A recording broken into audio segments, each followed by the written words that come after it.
नमस्ते everyone. On target में आप सभी लोगों का बहुत बहुत स्वागत है। ट्रिपल सी कोर्स की वीडियो सीरीज को आगे कंटिन्यू करते हुए आज हम लोग जो टॉपिक पढ़ेंगे वो होगा एल्गोरिदम।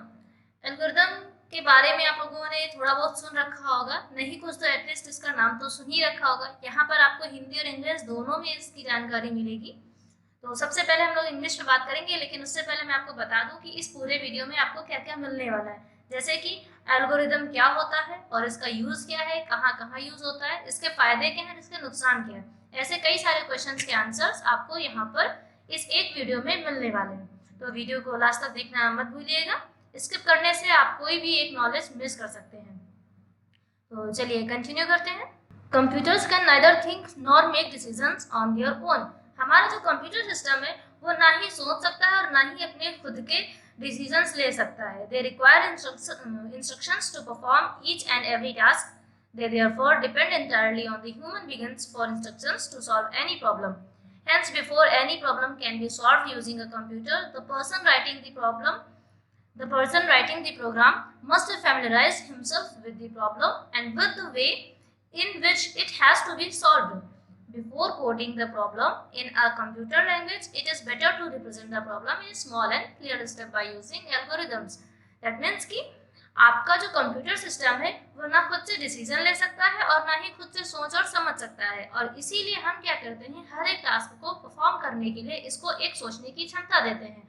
ये सोचने की क्षमता वही है जिसे हम प्रोग्राम कहते हैं। एक हम लोगों ने प्रोग्राम को कोड में कन्वर्ट करके किसी प्रोग्रामिंग लैंग्वेज की हेल्प से लिखा और उसके बाद में हमारा कंप्यूटर सिस्टम उसी को फॉलो करता है, उसी के रूल्स को हमारा सिस्टम जो है वो फॉलो करता है और हमें एक आउटपुट देता है। लेकिन ये सब करने से पहले हम क्या करते हैं कि अपनी किसी भी प्रॉब्लम पर जो कि हमें सिस्टम में एक ऐसा प्रोग्राम बनानी है, उस प्रॉब्लम पर पहले सोचते हैं और उसको एक रिटन में अपने पास लिख लेते हैं कि हमारा जो प्रॉब्लम है उसका सोल्यूशन स्टेप बाय स्टेप कैसे सॉल्व होगा। उसी को हम एल्गोरिदम कहते हैं इन शॉर्ट में।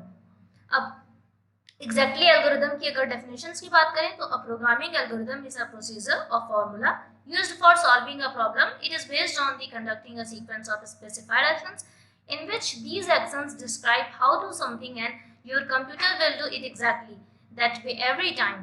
An algorithm works by following a procedure made up of inputs. Once it has followed all the inputs, it will see a result also known as output. Means कि जब सारे आपके जो steps हैं उसको वो follow कर लेगा, देन उसके बाद में आपको एक रिजल्ट आएगा और जो रिजल्ट आएगा उसी को हम आउटपुट कहते हैं।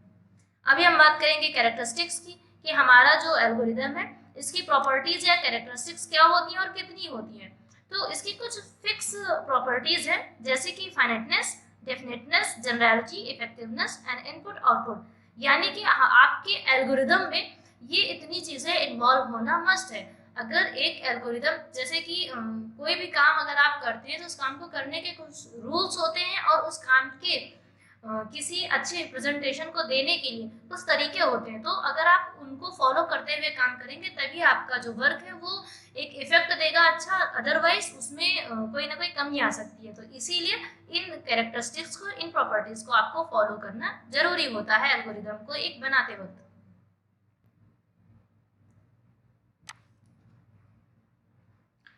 अब अगर हम बात करें हिंदी में एल्गोरिदम क्या होता है, तो एल्गोरिदम एक तरह का प्रोसेस है जो कि कुछ स्टेप्स में पूरा होता है, मीन्स कि कुछ चरणों में पूरा होता है। और इसके जो स्टेप्स हैं ये डिपेंड करता है कि आपकी जो प्रॉब्लम है वो कैसी है। मीन्स कि जरूरी नहीं है कि इसके स्टेप्स के नंबर 4 या 5 तक ही सीमित है, ये आपकी प्रॉब्लम पर डिपेंड करता है और उसके अकॉर्डिंग इसके स्टेप्स बढ़ते या फिर कम भी हो सकते हैं।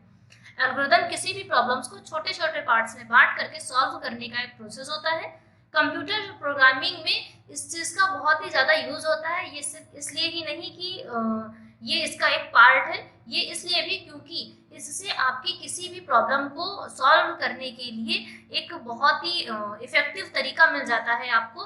जैसे कि एग्जाम्पल के लिए अगर हम बात कर लें तो अगर आपसे कोई कह दे कि आपको चाय बनानी है, सिर्फ आपसे चाय बनाने के लिए बोल दिया तो मे भी पॉसिबिलिटी है कि आपसे कोई ना कोई मिस्टेक्स हो जाए। लेकिन अगर आपने उसके लिए एक माइंड में सेटअप कर लिया है कि आपको कैसे क्या क्या करना है, बहुत ही बेसिक से यहाँ पे अगर मैं आपको बताऊंगी तो सबसे पहले आप गैस ऑन करते हैं, फिर उस पर एक बर्तन रखेंगे जिसमें कि आप दूध डालेंगे, मीन्स कि अपना सामान डालेंगे और कॉफ़ी पाउडर हो गया, चीनी हो गई, जो भी आपको डालना है उसमें वो चीज़ें डालेंगे। फिर इसके बाद में उसको बॉइल्ड होने का वेट करेंगे। इसके बाद में अब आप गैस को ऑफ करेंगे, देन इसके बाद में आपकी चाय रेडी है। ये कुछ स्टेप है, ये प्रोसीजर है जिन्हें फॉलो हर कोई करता है। बिल्कुल उसी तरह हर एक प्रॉब्लम के लिए हम एक प्रोसीजर देंगे, स्टेप वाइज एक सॉल्यूशन देंगे, उसी सॉल्यूशंस को हमारा सिस्टम फॉलो करता रहेगा हर बार और रिपीटली उसी प्रोसीजर पे वर्क करके हमें हमारी प्रॉब्लम का सॉल्यूशन देगा। किसी भी प्रॉब्लम्स को अगर हम डायरेक्टली सोचे कि प्रेजेंट कर दें उसको, तो इससे हमारा सिस्टम जो है हर एक सिचुएशंस को नहीं समझ सकता है। एक ही प्रॉब्लम अलग अलग टाइप्स की हो सकती है, मीन्स कि उसे सॉल्व करने के लिए कई सारे तरीके हो सकते हैं। तो ये सब चीज़ें हमारा कंप्यूटर नहीं समझ सकता, क्योंकि उसकी सोचने समझने की क्षमता नहीं है। वो उतना ही सोचेगा, उतना ही समझेगा जितना कि हमने उसको पहले से ही फिक्स कर रखा है। तो इसीलिए हम क्या करते हैं कि टुकड़ों में करके प्रॉब्लम्स को अलग अलग तरीके के सॉल्यूशंस दे देते हैं, और सिस्टम के सामने जैसी सिचुएशन आती है वो उन्हीं में से एक स्टेप्स को चूज करके उन्हीं स्टेप्स को फॉलो कर लेता है। इतना वो समझ सकता है, फिर उसके बाद में वो अपना सॉल्यूशन दे देता है। सॉल्यूशन देने के इस काम को प्रोसीजर या फॉर्मूला भी कह सकते हैं। ये एक प्रोसीजर है जिसमें कुछ सिलेक्टेड और कुछ फिक्स्ड रूल्स होते हैं, इनको हम इंस्ट्रक्शंस भी कहते हैं। एल्गोरिथम के गुण क्या होते हैं? इनपुट, आउटपुट, स्पष्टता, सीमाबद्ध, प्रभावशीलता, भाषा स्वतंत्र।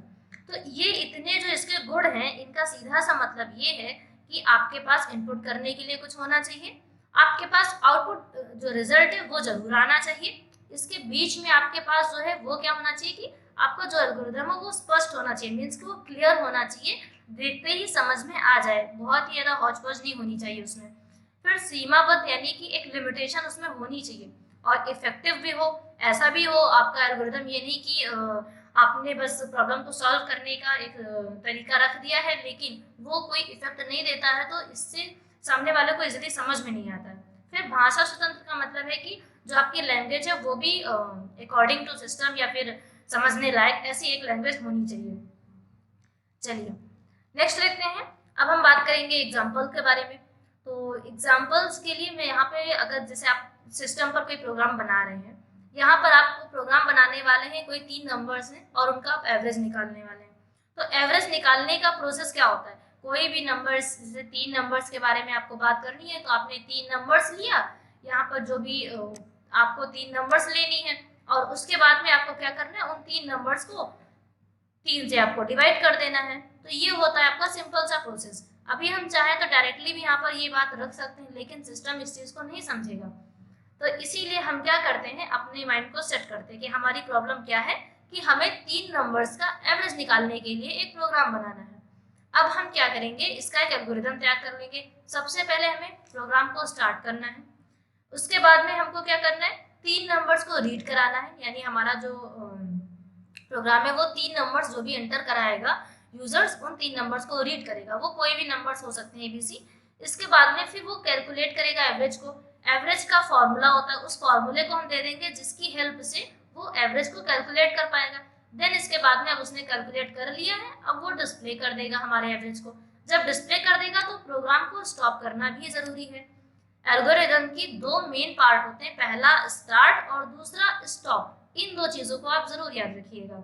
ये बहुत ही बेसिक सा क्वेश्चन है, जब आप डीप पढ़ते हैं तो आप इसके लिए हैबिचुअल हो चुके होते हैं, लेकिन अभी आप बेसिक में पढ़ रहे हैं तो आप इस चीज़ को इग्नोर कर सकते हैं कि स्टार्ट एंड स्टॉप का कोई मतलब नहीं है, लेकिन ये बहुत ही मस्ट है। स्टार्टिंग में आपको स्टार्ट जरूर लिखना है और एंडिंग में आपको स्टॉप जरूर लिखना है, यही एक अच्छे एल्गोरिथम की पहचान होती है।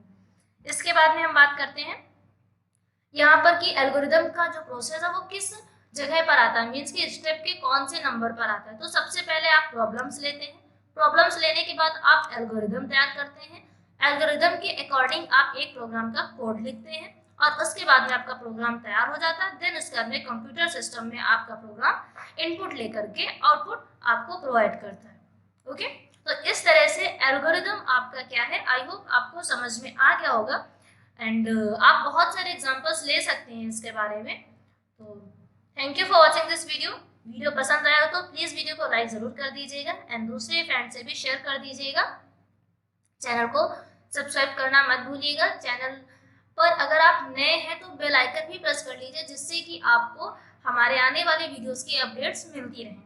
एक और चीज़ की आपको हर एक नोट्स के लिए पीडीएफ मिल जाएगी, तो पीडीएफ आपके डिस्क्रिप्शन लिंक जो है, पीडीएफ का जो लिंक है वो आपको डिस्क्रिप्शन बॉक्स में मिल जाएगा, वहां से जाकर के आप पीडीएफ डाउनलोड कर सकते हैं। Thank you.